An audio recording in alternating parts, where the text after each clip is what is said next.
ഈശോയ്ക്കും മാതാവിനും കോടാനുകോടി നന്ദി. എൻ്റെ പേര് റാണി. ഞങ്ങൾ കാനഡയിൽ നിന്ന് വരുവാണ്. ഞാൻ ആദ്യമായിട്ട് ഉടമ്പടി എടുത്തത് 2018 ജൂൺ 13 ഇവിടെ വന്ന് ഉടമ്പടി എടുത്തത് കൊണ്ടാണ് ഞങ്ങൾ കാനഡയിൽ പോകാൻ പറ്റിയത് തന്നെ. അവിടെ ചെന്നിട്ടായാലും മാതാവ് വഴി ഒത്തിരി അനുഗ്രഹങ്ങൾക്ക് ഞങ്ങൾക്ക് കിട്ടി. ഞങ്ങൾക്കൊരു വീട് മേടിക്കാനും ഞങ്ങൾക്ക് ജോലിക്കും എല്ലാത്തിനും മാതാവിൻ്റെ അനുഗ്രഹം കൊണ്ടാണ് ഞങ്ങൾക്ക് ലഭിച്ചത്. അപ്പോൾ ഞാൻ അവിടെ പ്രാക്ടിക്കൽ നേഴ്സായിട്ടാണ് വർക്ക് ചെയ്തിരുന്നത്. അപ്പോൾ എൻ്റെ ഒരു ആഗ്രഹമായിരുന്നു രജിസ്റ്റേർഡ് നേഴ്സ് ആവണമെന്ന്. അപ്പം കാനഡ വഴി നമ്മൾ രജിസ്റ്റേർഡ് നേഴ്സ് ആവുകയാണെങ്കിൽ എനിക്ക് 9 കോഴ്സ് ചെയ്യണം. ഒരു കോഴ്സ് എന്ന് പറഞ്ഞു കഴിഞ്ഞാൽ $2000-3000 നമ്മൾ പേ ചെയ്യണം. അപ്പം എനിക്ക് അത്ര ഇപ്പോൾ 9 കോഴ്സ് എന്ന് പറയുമ്പോൾ ഒത്തിരി പൈസയാകും. അതുകൊണ്ട് ഞാൻ അതിങ്ങനെ സ്റ്റോപ്പ് ചെയ്തിരിക്കുമ്പോഴാണ് US വഴി നമുക്ക് എൻക്ലേറ്റ്സ് RN എഴുതാമെന്നുള്ളൊരു നിയമം വരുന്നത്. അപ്പം ഞാനത് ട്രൈ ചെയ്തു, പക്ഷെ എനിക്ക് കിട്ടിയില്ല. പിന്നെ പെട്ടെന്ന് കാനഡയിൽ നിയമം മാറ്റുവാണ്, US വഴി എഴുതിയാലും കാനഡയിൽ അത് അക്സെപ്റ്റ് ചെയ്യത്തില്ല എന്നുള്ളത്.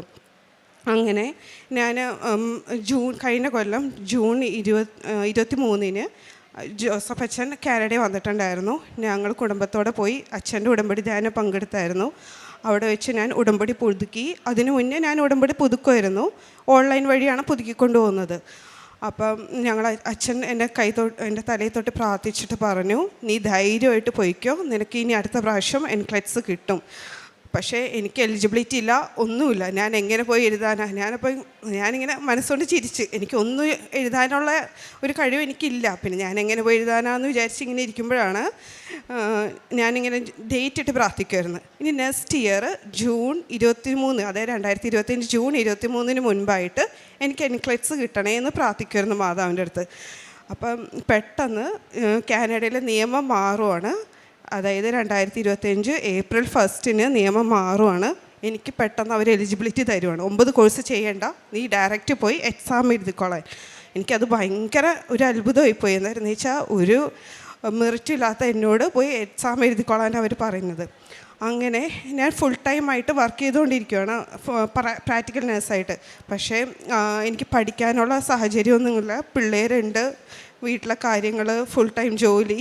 അങ്ങനെ ഞാൻ മാതാവിനോട് പറഞ്ഞു, മാതാവേ, ജൂൺ 23, 2025 മുന്നേ ഞാൻ എങ്ങനെ എക്സാം എഴുതാനാണ്? എനിക്ക് പഠിക്കാനുള്ളൊരു സാഹചര്യം ഇല്ലല്ലോ എന്ന് പറഞ്ഞ് മാതാവിനോട് ഇങ്ങനെ പ്രാർത്ഥിച്ചുകൊണ്ടിരിക്കുമ്പോൾ മെയ് 10 എനിക്കൊരു ഡാൻസ് പ്രോഗ്രാമിൻ്റെ ഇടയിൽ വെച്ച് എൻ്റെ കാലൊടിയാണ്. എൻ്റെ വിരലൊടിഞ്ഞു പോയി. വിരലൊടിഞ്ഞപ്പോൾ എനിക്ക് മെഡിക്കൽ ലീവിന് പോകേണ്ടി വന്നു, അതായത് പേയ്മെൻറ്റോടെ മെഡിക്കൽ ലീവ്. അപ്പം ഞാനത് ഭയങ്കര ഡിപ്രഷനായിപ്പോയി. അതായത് ജൂൺ 12 ഞങ്ങൾ നാട്ടിലേക്ക് പോരാൻ വേണ്ടി ടിക്കറ്റ് എടുത്തിരിക്കുക. 1 മാസം മുമ്പ് എൻ്റെ കാലൊടിഞ്ഞു. ഞാൻ മാതാവിനോട് പറയും, മാതാവ്, എൻ്റെ ഒരു കാര്യവും നടക്കത്തില്ല, എനിക്ക് നാട്ടിലേക്ക് വരാനുള്ള കാര്യങ്ങളൊക്കെ ചെയ്യാനുണ്ട്, പിന്നെ ജോലി. പക്ഷെ ജോലി എനിക്ക് മെഡിക്കൽ ലീവ് തന്നു.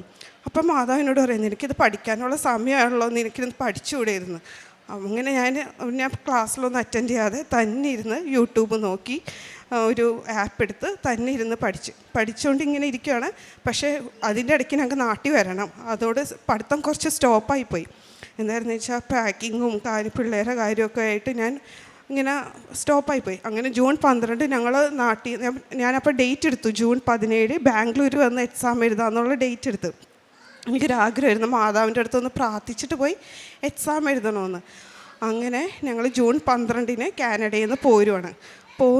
ഇവിടെ ജൂൺ 14 എത്തണേ. കൊച്ചിയിൽ ജൂൺ 14 എത്തണേ. ദുബായ് വഴിയാണ് ഞങ്ങൾ പോരണേ. ഞങ്ങൾ ദുബായിൽ എത്തിയപ്പോഴേക്കും ഞങ്ങളുടെ ദുബായിലെ ഫ്ലൈറ്റ് മിസ്സായി.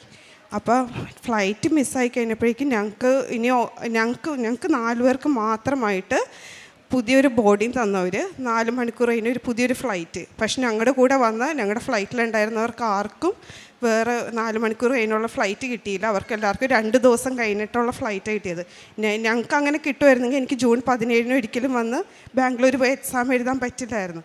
അങ്ങനെ ഞാൻ ജൂൺ 14 കൊച്ചിയിലെത്തി. ഡയറക്റ്റ് ഞാൻ ഇവിടെ വന്ന് മാതാവിൻ്റെ അടുത്ത് പ്രാർത്ഥിച്ച് ജൂൺ 16 ബാംഗ്ലൂർക്ക് പോകാനുള്ള ഞങ്ങളുടെ ട്രെയിൻ ടിക്കറ്റും ക്യാൻസലായി. അങ്ങനെ ഞാൻ മാതാവിനോട് പറഞ്ഞു, ഞാൻ ഒട്ടും പ്രിപ്പേർഡ് അല്ല. എന്താണെന്ന് വെച്ചാൽ വരാനുള്ള തിരക്കൊണ്ട് എൻ്റെ പഠിത്തം എല്ലാം സ്റ്റോപ്പ് ചെയ്തിരിക്കണോണ്ട് ഞാൻ മാതാവിനോട് ഞാൻ പോയി എഴുതി പോയി പാസ്സായില്ലെങ്കിൽ പിന്നെ ഞാൻ എങ്ങനെ ഇനി ഉടമ്പടി പുതുക്കി ഇങ്ങനെ ജീവിക്കും. എന്താണെന്ന് വെച്ചാൽ എൻ്റെ ഒരു ആഗ്രഹമായിരുന്നു ഡേറ്റ് ഇട്ട് ആ ഡേറ്റിൽ തന്നെ പാസ്സാവണമെന്നുള്ളത്. പെട്ടെന്ന് എൻ്റെ കസിനെ നോക്കിയപ്പോൾ 2 ടിക്കറ്റ് ബസ് ടിക്കറ്റ് കിട്ടി. അങ്ങനെ ഞങ്ങളങ്ങനെ ജൂൺ 16 തന്നെ ബാംഗ്ലൂർക്ക് പോയി. 17 എൻ്റെ ഹസ്ബൻഡ് ഇവിടെ വന്ന് ഉടമ്പടി പുതുക്കി. ഞാൻ എക്സാം എഴുതുമ്പോൾ ഹസ്ബൻഡ് ഇവിടെ വന്ന് പുതുക്കി. അപ്പോൾ എൻ്റെ ഹസ്ബൻഡിന് തിരി പിടിക്കാനുള്ള അനുഗ്രഹം കിട്ടി. അതെനിക്ക് ഭയങ്കര ഒരു അത്ഭുതമായിരുന്നു. ഞാൻ എക്സാം എഴുതിയ സമയത്ത് ഹസ്ബൻഡ് ഇവിടെ വന്ന് പുതുക്കുകയും ഞാൻ എക്സാം എഴുതി. എനിക്ക് 7 എന്നുള്ള കമ്പ്യൂട്ടറാണ് കിട്ടിയത്. അപ്പം തന്നെ എനിക്ക് മനസ്സിൽ തോന്നി എൻ്റെ മാതാവ് എൻ്റെ കൂടെയുണ്ട്, അതായിരിക്കും 7 എന്നുള്ള നമ്പറുള്ള കമ്പ്യൂട്ടർ എനിക്ക് കിട്ടിയെന്ന്. ഞാൻ കാശ് രൂപ എൻ്റെ കയ്യിൽ അവിടെ അങ്ങനെ എക്സാമിൻ്റെ സമയത്ത് നമ്മുടെ മേത്തൊന്നും പാടില്ല, പക്ഷെ ഞാൻ ഡ്രസ്സിൻ്റെ ഇടയിൽ കാശ് രൂപ ഒളിപ്പിച്ച് വെച്ചിട്ട് എന്നാൽ എക്സാം എഴുതിയത്. ഭയങ്കര പാടായിരുന്നു. എന്തായിരുന്നു വെച്ചാൽ എനിക്ക് ഒന്നും ഓർമ്മയില്ല, ഉറക്കവും ശരിയല്ല. എന്താണെന്ന് വെച്ചാൽ കാനഡ ടൈം ഇവിടുത്തെ ടൈം വ്യത്യാസം ഉള്ളതുകൊണ്ട്, ജെറ്റ് ലാഗ് ഉള്ളതുകൊണ്ട് എൻ്റെ ഉറക്കമൊന്നും ശരിയാവാതെയാണ് ഞാൻ പോയി എക്സാം എഴുതിയത്. ഉറക്കം തൂങ്ങിക്കൊണ്ടിരുന്നാൽ ഞാൻ എക്സാം എഴുതിയത്. എനിക്ക് തന്നെ അറിഞ്ഞൂടെ എന്തൊക്കെ ഞാൻ എഴുതി വെച്ചത്, വായിച്ചിട്ട് പോലും ഒന്നും മനസ്സിലാവാതിരുന്നാൽ എക്സാം എഴുതി. അങ്ങനെ 150 ക്വസ്റ്റ്യൻസ് എനിക്കുണ്ടായിരുന്നു. അത് മൊത്തം ക്ലിയർ ചെയ്തു. ഞാൻ പിറ്റേ ദിവസം ഇവിടെ എത്തി. രാവിലെ തന്നെ ഇവിടെ വന്ന് കുർബാന കൂടി. എക്സാം റിസൾട്ട് അന്ന് വരും, പിറ്റേ ദിവസം വരേണ്ടതാണ്. അപ്പം ഞാനും ഹസ്ബൻഡും കൂടെ രാവിലെ വന്ന് കുർബാന കൂടി. കുർബാനയ്ക്ക് ഇങ്ങനെ ഇരിക്കുമ്പോൾ ഞാൻ മാതാവിനോട് പറഞ്ഞു, ഇന്ന് ജോസഫച്ചനാണ് കുർബാന അർപ്പിക്കാൻ വരുന്നെങ്കിൽ ഉറപ്പായിട്ട് ഞാൻ എക്സാം പാസ്സാവുമെന്ന്. അതേപോലെ തന്നെ ജോസഫച്ചനാണ് വന്നത്. വന്ന വഴി എൻ്റെ മുഖത്തേക്ക് അച്ഛൻ നോക്കി. അപ്പോൾ തന്നെ എനിക്കൊരു ഇതായി, എന്തായാലും ഞാൻ പാസ്സാവും, അച്ഛൻ എൻ്റെ മുഖത്തേക്കൊന്ന് നോക്കിയല്ലോ എന്ന്. അങ്ങനെ ഞങ്ങൾ കുർബാന കൂടി. ഞാൻ മൊബൈൽ നോക്കിയപ്പോൾ എക്സാം സാധാരണ വെളുപ്പിന് 5 മണിയാകുമ്പോൾ റിസൾട്ട് വരണതാണ്. 5 മണിക്ക് റിസൾട്ട് വന്നില്ലെങ്കിൽ ഞാൻ തോറ്റു. ഞാൻ വിചാരിച്ചു കുർബാന കഴിഞ്ഞിട്ട് നോക്കാമെന്ന് വിചാരിച്ചിരിക്കുമായിരുന്നു. നോക്കിയിട്ട് മെയിലൊന്നും വന്നിട്ടില്ല. അപ്പം ഞാൻ വിചാരിച്ചു തോറ്റിട്ടുണ്ടാവുമായിരിക്കും, അതായിരിക്കും വരാതിരുന്നതെന്ന്. അങ്ങനെ ഇത്തിരി നിരാശയോടെ ഞങ്ങൾ വീട്ടിലേക്ക് പോയി. എന്നാലും ജോസഫച്ചൻ എന്നെ നോക്കിയതാണല്ലോ, അപ്പോൾ എന്തായാലും ഞാൻ പാസ്സാവുമായിരിക്കും എന്നുള്ള ചെറിയ പ്രതീക്ഷ ഉള്ളിലുണ്ടായിരുന്നു. ഉച്ചയ്ക്ക് 1 മണിയായപ്പോൾ റിസൾട്ട് വന്നു. ഞാൻ പാസ്സായി. മാതാവിൻ്റെ അനുഗ്രഹം കൊണ്ടാണ് ഞാൻ പാസ്സായത്. അല്ലാതെ എൻ്റെ മെറിറ്റ് കൊണ്ടല്ല. എന്താണെന്ന് വെച്ചാൽ അങ്ങനെ പഠിക്കാനുള്ള സമയവും കിട്ടിയില്ല. പിന്നെ എൻ്റെ മകന് വിക്കുണ്ടായിരുന്നു. ഞങ്ങളിവിടെ വന്ന് ഒരു 2019 വന്ന് ജോസഫ് അച്ഛൻ്റെ അടുത്ത് വന്ന് പറഞ്ഞു, അച്ഛൻ എൻ്റെ മോന് വിക്കുണ്ടെന്ന് പറഞ്ഞ്. അച്ഛൻ അവൻ്റെ അവൻ്റെ തലയിൽ തൊട്ട് പ്രാർത്ഥിച്ചിട്ട് പറഞ്ഞു, ധൈര്യമായിട്ട് നീ പൊയ്ക്കോ, അവൻ്റെ വിക്ക് മാറിക്കോളൂ എന്ന്. അന്ന് രാത്രി എൻ്റെ കൊച്ചിൻ്റെ വിക്ക് മാറിയതാണ്. ദൈവത്തിന് നന്ദി. അതുപോലെ ഒത്തിരി അനുഗ്രഹങ്ങൾ ഞങ്ങൾക്ക് കാനഡയിൽ ചെന്നിട്ടായാലും മാതാവ് വഴി കിട്ടിയിട്ടുണ്ട്. പ്രേക്ഷിത പ്രവർത്തനം എന്ന് പറഞ്ഞാൽ ഞാനും എൻ്റെ ഹസ്ബൻഡും 7 വർഷമായിട്ട് എന്നും ഉടമ്പടി പ്രാർത്ഥന ചൊല്ലിയിട്ടാണ് ഒരു ദിവസം തുടങ്ങുന്നത്. 5:30 എന്തൊക്കെ വന്നാലും ഞങ്ങൾ 5:30 ആകുമ്പോൾ എഴുന്നേറ്റ് പ്രാർത്ഥിക്കും. ഇപ്പോൾ ഡെയിലി ബ്രെഡും കൂടാറുണ്ട്. അത് കഴിഞ്ഞിട്ടേ ഞാൻ ജോലിക്ക് പോകത്തുള്ളൂ. അത് സ്റ്റാറ്റസ് ഇടാറുണ്ട്. ഉടമ്പടി ധ്യാനം ഞങ്ങൾ പറ്റുന്ന പോലെ ടി വിയിൽ ഓൺ ചെയ്ത് വയ്ക്കുക. എന്താണെന്ന് വെച്ചാൽ ഒരുമിച്ച് കൂടാനൊന്നും സമയം കിട്ടത്തില്ല, 2 സമയത്താണുള്ള ജോലി. എങ്കിലും ഞങ്ങൾ ടി വി ഓൺ ചെയ്ത് വെച്ച് അടുക്കളയിൽ പണിയൊക്കെ ചെയ്ത് അങ്ങനെയാണ് ഞങ്ങൾ ഉടമ്പടി ധ്യാനമൊക്കെ കൂടുന്നത്. കാരുണ്യപ്രവർത്തിയായിട്ട് അവിടെ അങ്ങനെ കാരുണ്യപ്രവർത്തി ഒന്നും ചെയ്യാൻ പറ്റാറില്ല, എങ്കിലും ഞങ്ങൾ ഇവിടെ ഉള്ളവരെ പറ്റുന്ന പോലെ ഞങ്ങൾ ഹെൽപ്പ് ചെയ്യാറുണ്ട്. ഈശോയ്ക്കും മാതാവിനും കോടാനുകോടി നന്ദി. പുറപ്പാടിൻ്റെ പുസ്തകം 34-ാം അധ്യായം 10-ാം തിരുവചനം. അവിടുന്ന് അരുളി ചെയ്തു, ഇതാ ഞാൻ ഒരു ഉടമ്പടി ചെയ്യുന്നു, ലോകത്തിലൊരിടത്തും ഒരു ജനതയുടെ ഇടയിലും നടന്നിട്ടില്ലാത്ത തരം അത്ഭുതങ്ങൾ നിൻ്റെ ജനത്തിന് മുൻപിൽ ഞാൻ പ്രവർത്തിക്കും. നിൻ്റെ ചുറ്റുമുള്ള ജനതകൾ കർത്താവിൻ്റെ പ്രവൃത്തി കാണും. റാണി വർഗീസ് എന്ന ഈ മകളും ജീവിത പങ്കാളിയും കുടുംബവും പരിശുദ്ധ കൃപാസനം മാതാവിൻ്റെ ഉടമ്പടി ജീവിതത്തിൽ ലഭിച്ച വലിയ ദൈവാനുഭവങ്ങളെ ഈ അൾത്താരയിൽ സാക്ഷ്യപ്പെടുത്തുകയാണ്. കഴിഞ്ഞ 8 വർഷത്തോളമായി ഈ മക്കൾ ഉടമ്പടിയിലും ഉടമ്പടി ജീവിതത്തിലുമാണ്. അതുകൊണ്ട് തന്നെ എങ്ങനെയാണ് പരിശുദ്ധ അമ്മ മാതാവിനോട് കമ്മ്യൂണിക്കേറ്റ് ചെയ്യേണ്ടത്, അമ്മ മാതാവ് എങ്ങനെ ജീവിതത്തെ നിരന്തരം സംരക്ഷിക്കുകയും നയിക്കുകയും ചെയ്യും, അവിചാരിതമായതെന്തെങ്കിലും കുടുംബത്തിൽ ജീവിതത്തിൽ സംഭവിച്ചാൽ അവയെ എങ്ങനെയാണ് മാതാവിൻ്റെ സന്നിധിയിൽ സമർപ്പിക്കേണ്ടത്, അവയെക്കുറിച്ചൊക്കെ മക്കൾക്ക് ഒരു ധാരണയുണ്ട്. അതുകൊണ്ടാണ് മകളുടെ ജീവിതം നാം ഇപ്പോൾ എൻക്ലക്സ് എക്സാം പാസ്സാകുന്നതുമായി ബന്ധപ്പെട്ട് ഈ സാക്ഷ്യം മകൾ പങ്കുവെക്കുമ്പോൾ ആ പരീക്ഷയ്ക്ക് വേണ്ടി ഒരുങ്ങുന്ന നാൾ മുതൽ പരീക്ഷയുടെ വിജയം വരുന്നത് വരെ എത്ര കണ്ട് അമ്മ മാതാവിൻ്റെ സംരക്ഷണത്തിൻ്റെ ഇടപെടലിൻ്റെ അടയാളങ്ങൾ നമുക്ക് കണ്ടെത്താൻ സാധിക്കുക. ആദ്യം പരീക്ഷയ്ക്ക് വേണ്ടി ഒരുങ്ങുമ്പോൾ പഠിക്കുവാൻ സമയമില്ല, കുഞ്ഞുങ്ങളെ നോക്കണം, ഉത്തരവാദിത്തങ്ങളുണ്ട്, ജോലിയുണ്ട്, ഇതെല്ലാം കൂടി എങ്ങനെ ചെയ്യുമെന്നറിയാതെ ക്ലേശിച്ച് അത് ജയിക്കില്ല എന്ന് സ്വയം തന്നെ തീരുമാനിച്ച് പോയ ദിവസങ്ങളാണ്. അങ്ങനെയാണ് കാനഡയിൽ അച്ഛൻ വരുമ്പോൾ ധ്യാനം കൂടുന്നതും, ഒരുമിച്ച് പോയി 4 പേരും ചേർന്ന് ധ്യാനം കൂടുന്നതും, ധ്യാനത്തിൽ അച്ഛനോട് ഈ നിയോഗം സമർപ്പിച്ച് പ്രാർത്ഥിക്കുന്നതും, അച്ഛനത് അനുഗ്രഹിക്കപ്പെടുമെന്ന സന്ദേശം നൽകി മടക്കി അയക്കുന്നതും ചെയ്യുന്നത്. അത് ഒരു പരീക്ഷ എഴുതുവാൻ വേണ്ടുന്നൊരു ആത്മധൈര്യം ആ ധ്യാനത്തിലൂടെ ഈ മകൾക്ക് കൈമാറി കിട്ടുന്നുണ്ട്. മകൾ പിന്നീട് പറയുന്നത് ഒരു ദുരന്തത്തെക്കുറിച്ചാണ്. സന്തോഷത്തോടെ ഒരിടത്ത് പാർട്ടിയിൽ ഡാൻസ് കളിക്കുമ്പോൾ കാലിന് ഫ്രാക്ചർ ഉണ്ടാവുന്നു. അതോടുകൂടി നാട്ടിൽ വരണം ജൂൺ മാസം. അത് അപകടത്തിലാകുമോ, പരീക്ഷ ഇനി എന്താകും, എല്ലാ കാര്യങ്ങളും താറുമാറാവുകയാണ്. പെട്ടെന്ന് തന്നെ മാതാവ് തന്നെയാണ് മകൾക്ക് സന്ദേശം കൈമാറുന്നത്. നിനക്ക് പരീക്ഷയ്ക്ക് വേണ്ടി പഠിക്കണ്ടേ, പഠിക്കുവാൻ വേണ്ടിയ സൗകര്യമാണിത്. ചില സഹനാനുഭവങ്ങൾ, ചില നിഷേധിക്കലുകൾ, ചില സങ്കടങ്ങൾ, അതൊക്കെ നമ്മുടെ ജീവിതത്തെ കൂടുതൽ വളർത്തുവാനും കൂടുതൽ ദൈവത്തിൽ ഉറപ്പിക്കുവാനും കൂടുതൽ ദൈവനാമത്തെ മഹത്വപ്പെടുത്തുവാൻ വേണ്ടി നമുക്ക് അനുവദിച്ച് തരുന്നതാണ്. മകളത് വേഗത്തിൽ മനസ്സിലാക്കുന്നുണ്ട്. തനിക്ക് ശമ്പളമൊന്നും നഷ്ടമാകുന്നില്ല. മെഡിക്കൽ ലീവിൽ തനിക്ക് കിട്ടേണ്ട അലവൻസ് മുഴുവനും സാലറി മുഴുവനും കിട്ടിക്കൊണ്ടിരിക്കും. എന്നാൽ ഈ അല്പ ദിവസങ്ങൾ ആ പരീക്ഷയ്ക്ക് വേണ്ടി ഒരുങ്ങുവാൻ വേണ്ടി മാതാവ് കൂടെ ഇരുന്ന് തനിക്ക് അനുവദിച്ച് തരുന്നുവെന്ന്, ആ പഠനമാണ് മകൾക്ക് അനുഗ്രഹത്തിന് കാരണമായതെന്ന് സൂചിപ്പിക്കുന്നുണ്ട്. പിന്നെ നാട്ടിലേക്ക് വരുവാൻ വേണ്ടിയുള്ള യാത്രയെക്കുറിച്ച് മകൾ സൂചിപ്പിച്ചു. അവിടെയും ഇടയ്ക്ക് വെച്ച് ഫ്ലൈറ്റ് മിസ്സാവുന്നു. ഫ്ലൈറ്റ് മിസ്സാകുമ്പോൾ ആദ്യം പാനിക്കാവണം. എന്നാൽ മകൾ തിരിച്ചറിയുന്നുണ്ട്, ഉടമ്പടി മാതാവ്, സഞ്ചാരി മാതാവ്, സമയച്ചുരുക്കത്തിൻ്റെ അമ്മ ഒരു വിഷയം അമ്മയുടെ കരങ്ങളിൽ ഏൽപ്പിച്ചിട്ടുണ്ടെങ്കിൽ അത് പൂർത്തിയാകുന്നത് വരെ, ആരംഭത്തിൽ അമ്മയൊരു സന്ദേശം നൽകിയെങ്കിൽ അത് അവസാനം എത്തിക്കുന്നത് വരെ, ശുഭകരമാക്കുന്നത് വരെ അമ്മ കൂടെ ഉണ്ടാകുമെന്ന്. അതാ മകൾ പറയുന്നത്. അവർക്ക് 4 പേർക്ക് വേണ്ടി മാത്രം അവർക്ക് ഫ്ലൈറ്റ് ഒരെണ്ണം അറേഞ്ച് ചെയ്ത് കിട്ടിയെന്ന്. അത് ബാക്കി എല്ലാവരും 2 ദിവസം കഴിഞ്ഞുള്ള ഫ്ലൈറ്റിൽ നാട്ടിലേക്ക് പോരുവാൻ നിൽക്കുമ്പോൾ 17-ാം തീയതിയുള്ള പരീക്ഷ എഴുതുവാൻ പറ്റാത്ത സാഹചര്യം ഉണ്ടാകുമെന്ന് എത്തി നിൽക്കുമ്പോൾ അതിന് യാതൊരു കുഴപ്പവുമില്ലാതെ അതേ ദിവസം അല്പമണിക്കൂറുകൾ കഴിയുമ്പോൾ മകൾക്ക് നാട്ടിലേക്ക് പോരുവാൻ പറ്റുന്ന വിധത്തിൽ അമ്മ മാതാവ് തന്നെ ഒരു ഫ്ലൈറ്റ് അറേഞ്ച് ചെയ്ത് കൊടുക്കുന്നു. അവിടെയും പ്രശ്നങ്ങൾ അവസാനിച്ചില്ല.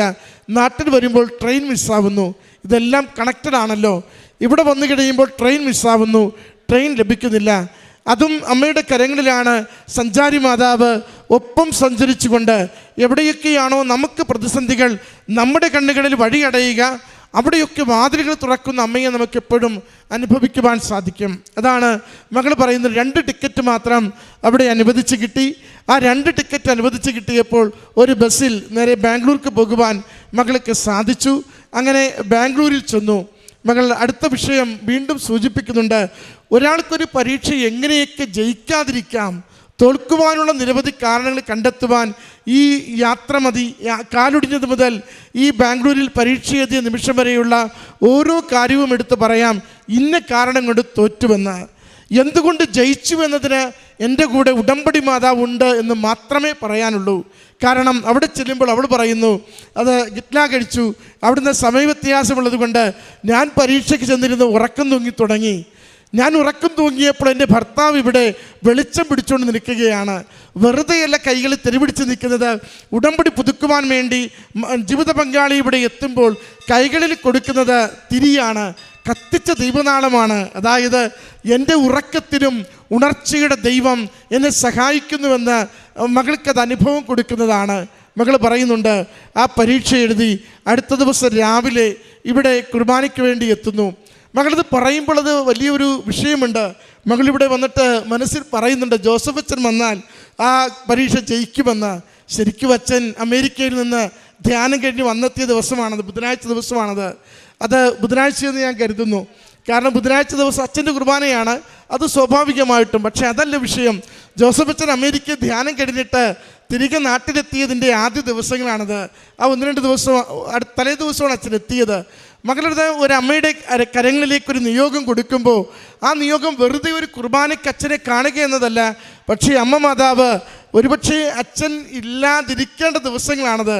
എങ്കിലും അച്ഛനിവിടെ നാട്ടിലുള്ളപ്പോൾ ആ കുർബാനയിൽ കാണുമ്പോൾ മകൾ ഉറപ്പായി, എന്നെ കാലൊടിച്ച് പരീക്ഷയ്ക്ക് വേണ്ടി ഒരുക്കിയ അമ്മ ഇവിടെ അച്ഛനെ കാണിച്ചു തന്ന് ഇനി വിജയം തരുമെന്ന്. അതുകൊണ്ടാണ് ആ കുർബാനകളിന് റിസൾട്ട് നോക്കുമ്പോൾ അത് വിജയം ലഭിച്ചത് മകൾ കാണുന്നത്.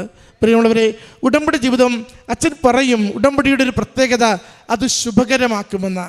ഇടയ്ക്കിടയ്ക്ക് ഇങ്ങനെ നമുക്ക് ഹഡിൽസ്, പ്രതിസന്ധികൾ ഇങ്ങനെ തോരാതെ കണ്ടാലും ഇടയ്ക്ക് വെച്ച് പതറാതെയും നിരാശരാവാതെയും നമുക്ക് ഉടമ്പടി ജീവിതത്തിന് തുടർച്ചയുണ്ടെങ്കിൽ, അമ്മയിൽ സംശയിക്കാത്ത ശരണവും വിശ്വാസവും ഉണ്ടെങ്കിൽ, ഉടമ്പടി വിശ്വസ്തതയുള്ളതാണെങ്കിൽ അതിന് നമുക്ക് അവസാനത്തെ അതിൻ്റെ ഫലം അത് വിജയമായിരിക്കും, അത് സമാധാനമായിരിക്കും, അത് സൗഖ്യമായിരിക്കും, അത് ശ്രേയസ്സായിരിക്കും.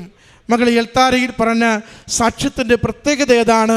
തുടർച്ചയായി വന്ന പ്രതിസന്ധികളിലും അമ്മ മാതാവ് കൈപിടിച്ച് നടത്തിക്കൊണ്ട് എവിടെയൊക്കെയാണോ തളർന്നത് അവിടെയൊക്കെയും കൂടുതൽ കൂടുതൽ ഉണർവ് കൊടുത്തിക്കൊണ്ട് ഞാൻ കൂടെയുണ്ട്, ഞാൻ സഞ്ചരിക്കുന്ന മാതാവാണ്, ഞാൻ സമയം ചുരുക്കിത്തരുന്ന അമ്മയാണ്, ഞാൻ പ്രതിസന്ധികളിൽ ഇടറാതിരിക്കുവാൻ ശക്തിപ്പെടുത്തുന്ന നാഥയാണ്, എന്നിൽ ശരണപ്പെട്ടാൽ നിങ്ങളുടെ ജീവിതങ്ങൾ ശുഭകരമാകുമെന്ന് മകളുടെ വാക്കുകളിലൂടെ സാക്ഷ്യപ്പെടുത്തുകയാണ്.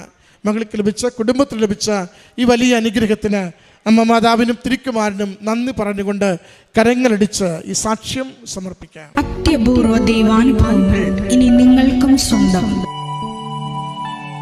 ഈ യൂട്യൂബ് ചാനൽ ഇതുവരെ സബ്സ്ക്രൈബ് ചെയ്തിട്ടില്ലെങ്കിൽ ഇപ്പോൾ തന്നെ സബ്സ്ക്രൈബ് ചെയ്യുക. ഈ വീഡിയോ ഇപ്പോൾ തന്നെ നിങ്ങളുടെ സുഹൃത്തുക്കൾക്ക് ഷെയർ ചെയ്തുകൊണ്ട് കർത്താവിൻ്റെ പ്രേക്ഷിതരാകുക.